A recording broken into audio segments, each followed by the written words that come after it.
कस्तो भद्र बन्छौँ। मेरो एउटा अपिल छ, बरु ड्याडीहरू ससुराली जाँदा ससुराबासँग धेरै नलजाउनुहोस्। किन लजाउनुहुन्छ? छोरी ल्याइसक्नुभयो, बच्चा जन्मिसके, ऊ न्युटन्समा क्लास 7मा पढ्ने भइसके, ससुराबासँग धेरै नलजाउनुहोस्। बरु ससुराबालाई सम्मान गर्नुहोस्, मित्रवत व्यवहारै गर्नुहोस्। तर त्योभन्दा ज्यादा बच्चाको अगाडि लजाउनुहोस्, बच्चाको अगाडि भलाद्मी बन्नुहोस्। किनभने तपाईँ हाम्रो यदि कमजोरी बच्चाले थाहा पाए भने त्यो बच्चा न आमाले भनेको टेर्छ न बाबाले भनेको टेर्छ। यो राइट टाइम हो। बच्चाले जज गर्दैछ कि यतिखेर मेरो बाबा कस्तो मान्छे हो र मेरो आमा कस्तो मान्छे हो। आजभन्दा 5 वर्ष अगाडिसम्म त्यो बच्चाले के फिल गर्थ्यो भने एज अफ 11सम्म, 11 वर्षको उमेरसम्म संसारमा कोही अद्भुत मान्छे छ भने त्यो मेरो बाबा हो भन्थ्यो। संसारमा कोही अद्भुत मान्छे कोही छ भने त्यो मेरो आमा हो भन्ने लागेको थियो त्यो बच्चालाई। जब बिस्तारै हाम्रा कमजोरीहरू थाहा हुन थाल्यो नि त्यो बच्चालाई, उमेर पनि 11, 12, 13 तिर पुग्यो नि, हो अब त्यो बच्चाले के बुझ्दैछ भने मेरो बाबा खासै राम्रो मान्छे होइनन्, ठिक ठिकैका मान्छे हुन्।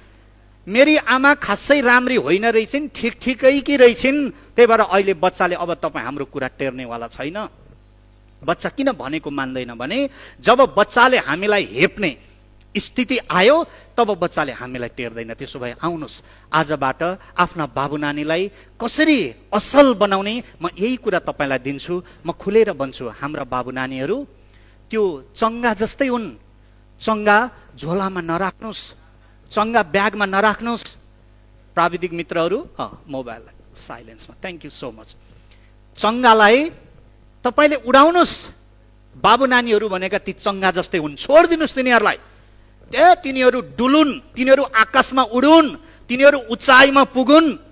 हुन त हामी चाहन्छौँ यो चङ्गा उत्तरबाट दक्षिणतिर उडोस् या पूर्वबाट पश्चिमतर्फ उडोस्। तर हावाको बहाव, यदि हावाको बहाव चाहिँ दक्षिणबाट उत्तरतर्फ गइरहेको छ भने त्यो चङ्गा उत्तरबाट दक्षिण उड्न सक्दैन। त्यो चङ्गा हावाको गतिसँगै, त्यो हावा जता जता जान्छ त्यो चङ्गा त्यतै उडोस्। हामीले भने जस्तो गरी नउड्न सक्छ त्यो चङ्गा। छोडिदिनुहोस् बाबु नानीलाई छोडिदिनुहोस्। उनीहरू उडुन्, उनीहरू आकाशमा डुलुन्, उनीहरू उचाइमा पुगुन्। तर एउटा कुरा याद राख्नुहोस्, त्यो चङ्गाको लट्टाई फेरि पनि तपाईँकै हातमा हुनुपर्छ। त्यो चङ्गाईको लट्टाई चाहिँ नछोड्नुहोस्। चङ्गा छोडिदिनुहोस्, लट्टाई हातमै रहोस्।